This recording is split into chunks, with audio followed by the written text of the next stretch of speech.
Good evening, ladies and gentlemen. If I could have your attention for just one moment, I'd like to take this time to remind everyone to please silence or turn off your cell phones if you have not already done so.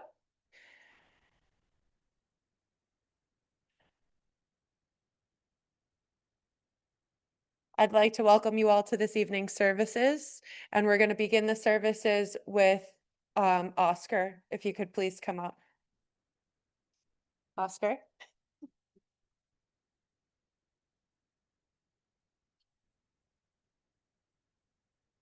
Hi, good evening. Welcome.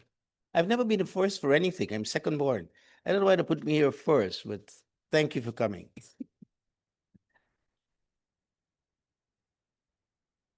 Now, Amanda Ishmael is my wife, and I just wanted to read something for her as though I'm speaking to her, but I think it could be very informative. Amanda, I care a lot about you. I love you very much. My dearest Amanda, my entire life will never be the same without you. Most of what you stood for will be highlighted by many of the speakers tonight. However, it would take volumes to really express the kind of person that you were. The effect of your graciousness and your acts of love and kindness really can't be overemphasized. For example, I find that Amanda, being my wife and mother of my children, was one of the greatest moms and wife a person could really want. And I don't say that lightly. We've lived together for many years, and I've come to really know her, the kind of person she really was. And one of the things about her is that she had a lot of call names, like Amanda was her call name. That wasn't her real name. But incidentally, the name Amanda really means love. And she really was the personification of love in so many ways, as the rest of her family can tell you. Her mother called her Golin, Golin. I looked it up and I found out that Golin really means joy, excitement. But when her mother named her Golin, because we use all these, different names back home, she really meant that she was her gold. She was her 24-karat gold, precious, genuine, 24-karat gold. And because of that, her mother felt so close to her. She was such a special gift to her mom that her mother named her Golin. Now, in three ways, Amanda expressed this, showed her genuineness to her family. In the first way, she took the lead in so many things I could not have taken the lead with. She trained the family in so many ways, and everyone turned out to be really great. And it's because of her attention to things. That's why it turned out that way. When husbands work and wives have to be home, they're the ones who have to do all the work. And then when we couldn't make it financially, she left and went to work a couple days a week in order to make it work. And that's when you know you have a real good wife. Someone who's going to be beside you, work assiduously with you to make it work. The next thing is concerning my life, how she was genuine. In my life, I was like a reed in the wind, being tossed here and there, being influenced by every decision and everything I heard. And that's before actually I met her. But later on, she really adjusted me and made me be a better person for it. So in that way too, Amanda was quite someone that I really cared about. The third thing was her godly devotion. She really loved God's inspired word, the Bible. And she not only reflected it in her own life, but she taught so many people how to love God. And for that, I'm very, very proud of her. So in those three distinct ways, how she handled the family, her effect in my life, and how she dealt with others. Those are three outstanding things about her. However, coming down to herself and I, every time she texts me or calls me, this is how she would begin. Boy, what's going on with you? I love to hear that because of everything else I thought about, I think about that. It really comes to mind all the time. However, this is what I want to say to Amanda. Amanda, I believe you have a great reward coming. At Exodus chapter 3, verse 15, God says to Moses, I am the God of Abraham, Isaac, and Jacob. This is significant. Why? Notice that am is in the present tense. It comes from the verb to be. God didn't say I was. Notice he says I am. Why would you say that? When these men, Abraham, Isaac, and Jacob, they had died many, many years ago. Why would God say that? Well, God is the God of the living, not the dead. And to him, they were still living in his memory. So God promises to remember them in the resurrection and give them a better life.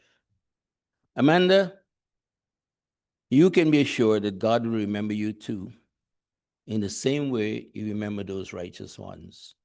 So rest in peace, and I love you.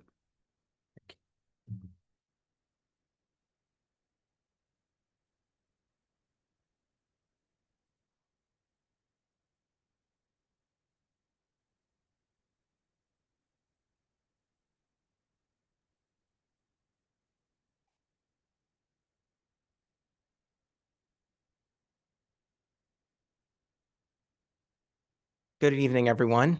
Thank you for being here today and giving us this chance to honor and remember the life of my mother, Amanda Ishmael, and Rochelle's mother-in-law.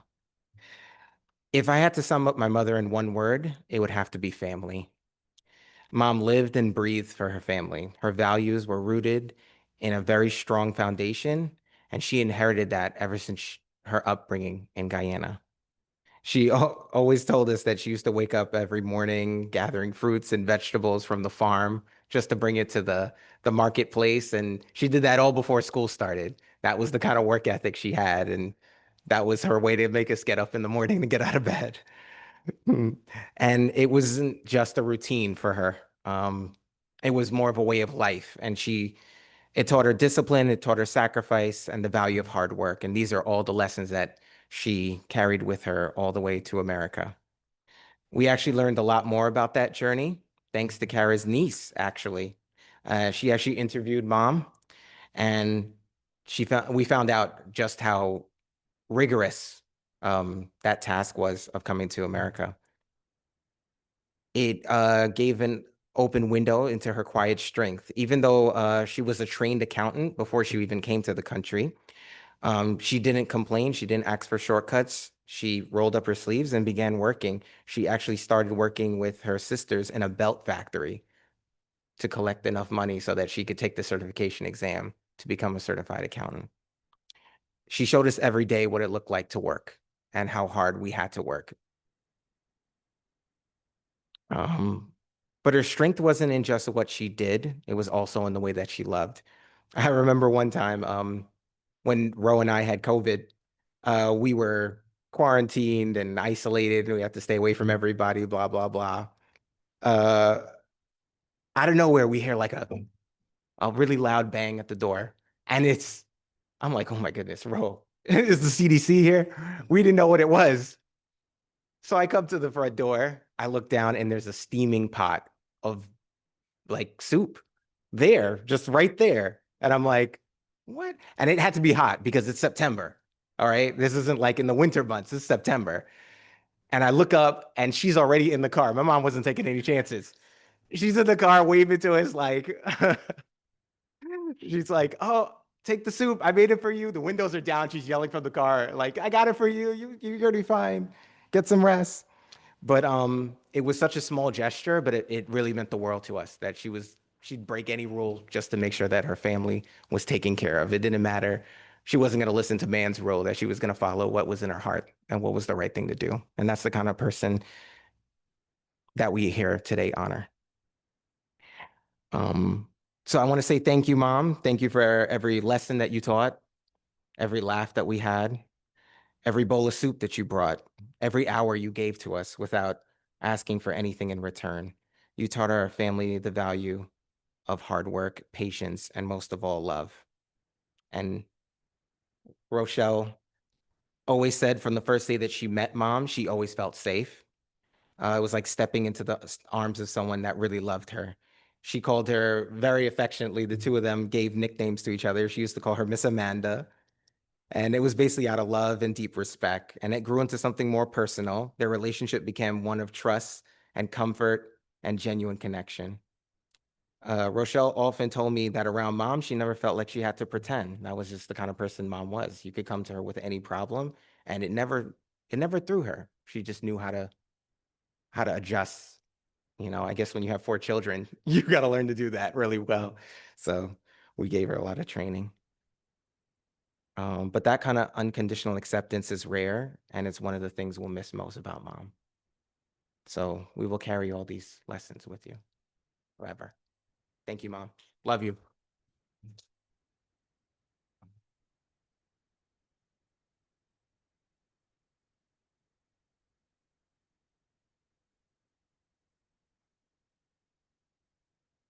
I'm Samuel, for those who don't know. I'm Amanda's second son. Well, I thank everyone for being with us here tonight. As we continue to honor my mom, Amanda. She was my mother and a mother-in-law to Kara, my wife.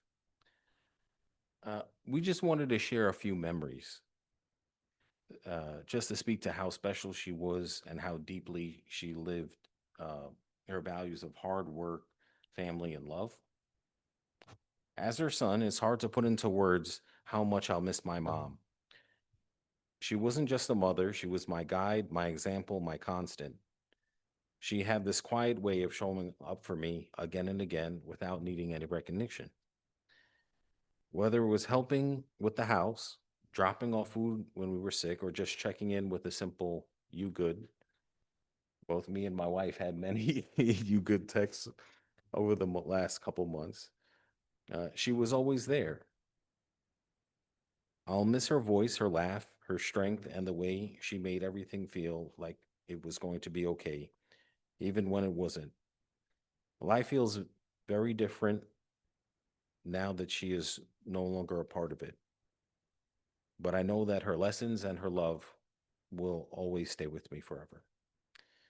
Kara and Mom actually had a special relationship, one that grew over time.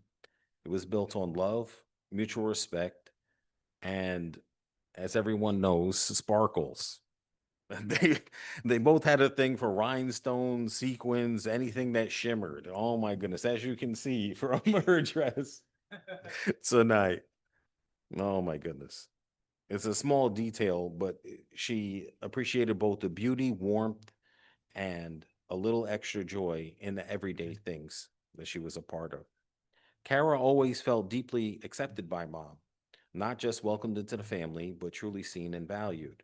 She felt like she could be herself around Amanda, even in her lowest moments, without ever feeling judged. Amanda had that rare gift of making you feel safe simply by being near. And when she moved to Florida, that connection didn't fade. Kara always knew that she was just a phone call away day or night. She was always there to confide in. That kind of support was hard to come by, and it meant everything to her. A few years ago, mom made the big decision to move down to Florida, not to retire, not to relax, but to work, to fix up a house. She had the help of Auntie Nan and Michael, who were there, and they did it, you know, by themselves, just DIY style. So even in her later years, she was continuing to build, create, and make things better. She poured her energy into the house and gave it a new beginning, a fresh chapter that honestly sounded like her version of a dream life. She loved Florida. It was like she was living her best life down there. We didn't get to see her in her full glory, but we loved hearing the stories, either through text or when she would call us, talking about her boating adventures with Uncle Clifton and Auntie Daughter, sharing laughs with Mike, going to the carnival, and also just the little day-to-day joys. Like she would love planting plants in the backyard and seeing them grow, and she would tell us, "Oh yeah, this thing is this high now." Um, and Kara was shocked when she heard Amanda went to amusement parks. Uh, went on amusement parks with Mike. She couldn't believe it, but that was mom. She was always full of surprises and full of life. Even more importantly, she began attending the Kingdom Hall again, reconnecting with her spiritual roots and strengthening her faith. Along the way, she built a circle of friends who cared for her and supported her. That gave her much peace, knowing that even though she was far from us, she always had a loving community surrounding her. Mom was a kind of person who could quietly light up a room, not because she needed attention, but because her presence made people feel safe, loved, and cared for. She had a calm strength, a quiet fire, and an endless capacity for love. She didn't just tell us how to live, she showed us through her actions every day. Through her work, her love, her presence, and her deep, unwavering commitment to family. As we move forward from this day, uh, we will carry our lessons, her lessons about love, resilience, and patience. We love you, Mom. We thank you for everything. And before we close, we would like to invite anybody who would want to say a few brief words, maybe like under 2 minutes. We could, yeah, you could tell a story, something that, how she affected your life, you know, anything. We would appreciate that. But like I said, if we could just keep it to 2 minutes, we'll open up the floor for that. Thank you.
Here we are at a very sad time.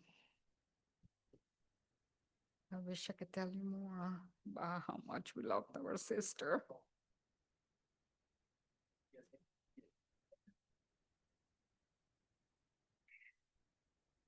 I wish I could share with you a lot of the funny stories. Like the one time when we were in the car and she's driving, Nana's in the back seat, I'm in the passenger seat, and I'm stomping on the imaginary brakes. And she looked over at me and she says, Leela, there was no brakes there. Nonetheless, 5 minutes later, I was still doing the same thing. She takes off like a jet. She loved driving. Always driving, just a Loved to little too drive. fast. I'm always stomping on brakes that doesn't exist. She was our special sister. I love her so very much. She means the world to me. I call her every night religiously and find out, oh, how her day went. And, she would ask me how my day went. When I lost my husband, she was there for me. She was there every night. And if she's a little late, I'm annoyed, but I don't say anything to her. I'm like, it's 6 o'clock. And where is she? I'm watching at the window, but when she come, I give her a big smile, like I wasn't mad or anything.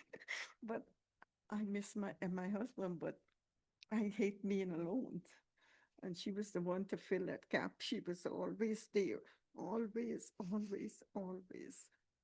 And after she moved, I decided to call her every day and go see her at least 3-4 times a year. We would go, me and Mike, or and whenever we were there, we get with my other sister and her husband, and we would get together and we would say, oh, we're gonna work during the day, but the evening we have to have drinks. So that was the thing over there. Yeah. But Amanda, we love you. we love you so much and we're gonna miss you a lot. And I cannot tell you how much you're already missing us. You're already making us miss you. We love you. Oh, You have anything more to say? my dear sister.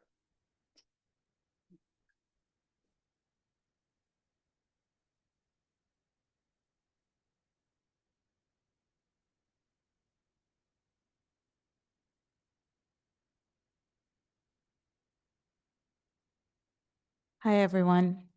I'm Debbie. I'm Amanda's niece, but I never really called her Amanda. She was always Aunt G, Auntie Golan to us. And it's funny because as people are coming in and we're saying hello to people that we are meeting for the first time, I'm like, I'm Auntie Golan's niece. And they're like, who? So I think it's with our family, but my aunt, as my mom just said, really stepped in after my dad passed away, and she filled a void for all of us.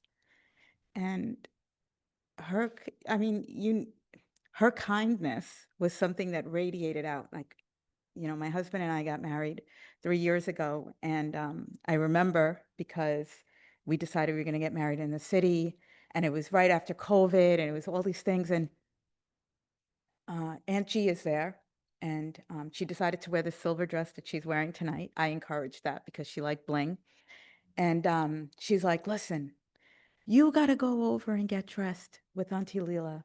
I'm going to stay here and make sure everything gets done. And she was ordering people around. She made sure the flower arrangements were out. She got dressed at the hall. She came out like she was at a spa. She had on her dress, her hair was done, her makeup was on, but that was Aunt G. She did everything, like the boy said, for family. And she wanted my wedding day to be wonderful. And she didn't want us to worry about everything. She sent David to go get dressed, she sent me away. And she took on this task, and that's who she was, right? Just to make things right for family. And we are all going to miss her. She is a tremendous loss. It's literally the last thing I thought I'd be doing from a week ago to now. And I think a lot of credit too. You haven't said anything, Mike, but a lot of credit goes to you. Mike has been steadfast going down there, visiting her, sending me pictures. And you know what? You really made it nice for her down there, and you should be commended for that, you know? You're, all of you kids are wonderful, and I know you all love your mother, but it was so wonderful that you had the chance to spend a whole month with her, you know? And I know she appreciated that. So kudos to you and to all the sisters. I mean, we had a lot of fun times with her. So these pictures don't show the half of it, but we had a lot of great times with her and I'll leave you with one story with her. A friend of mine was having a white party in the Hamptons. I said, Auntie G, do you want to come to the Hamptons to a white party? She said, I don't know if I have any white clothes because, you know, she liked color. So she goes and she finds a white t-shirt and pants and a snazzy belt, and she's off with us to this party. My husband's there, and we decide that we're going to go to one of our friends' restaurants in Southampton. So the whole time she's at this party, it's on the water, it's beautiful. She's like, oh, I love the Hamptons, she says. So then we go to the dinner. And she's sitting there and she's leaning over. She goes, you know, I want to tell you a secret. I said, what's the secret? She said, this t-shirt I'm wearing, I only spent $3 for it. But I feel like a millionaire right now. So I'll leave you with that thought with Aunt G. Rest in peace.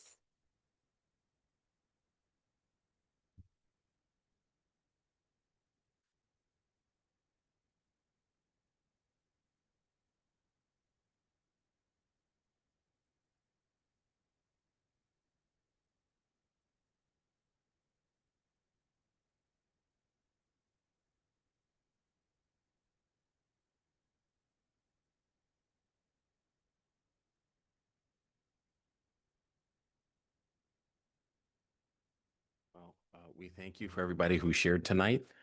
Um, so we'll probably leave it there. And I think we probably have like another, yeah, about like 30 minutes before we'll, end the viewing. But thank you once again for everybody for coming tonight. My mom appreciates it. My dad, my brothers and sisters that are here tonight, and all of our extended family. Thank you so much.